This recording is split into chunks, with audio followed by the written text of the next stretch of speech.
जैसे ही कामदेव का बाण भगवान शिव को लगा, शिव की समाधि भंग हुई। क्रोध में उन्होंने कामदेव को भस्म कर दिया और यही कामदेव आगे चलकर भगवान कृष्ण के पुत्र के रूप में पुनर्जन्म लेता है।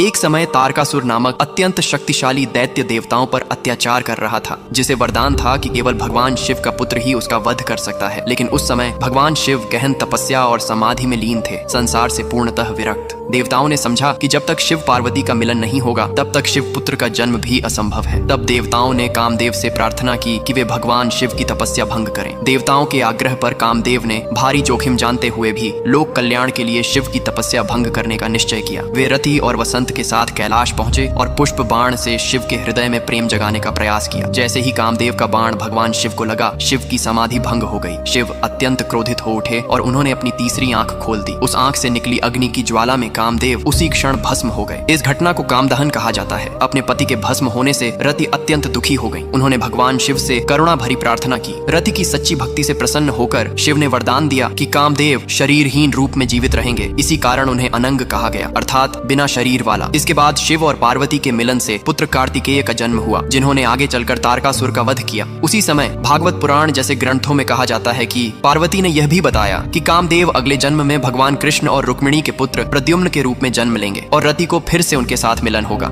इस भविष्यवाणी के अनुसार रति ने अपना शरीर त्याग दिया और मायावती के रूप में पुनर्जन्म लिया। उस समय असुर शंबरा के पास वे रसोइया के रूप में रहने लगी। शंबरा को यह भविष्यवाणी मिली थी कि कृष्ण का पुत्र ही उसका वध करेगा, इसलिए उसने जन्म के तुरंत बाद प्रद्युम्न को चुराकर समुद्र में फेंक दिया। समुद्र में एक मछली ने उस शिशु को निगल लिया। बाद में वही मछली पकड़ी गई और रसोई में लाई गई, जहाँ मायावती ने उस शिशु को जीवित पाया और उसे पालना शुरू किया। आगे चलकर देवर्षि नारद ने मायावती को बताया कि वे पूर्व जन्म में रति थीं और यह बालक उनके पति कामदेव का ही पुनर्जन्म है। जब प्रद्युम्न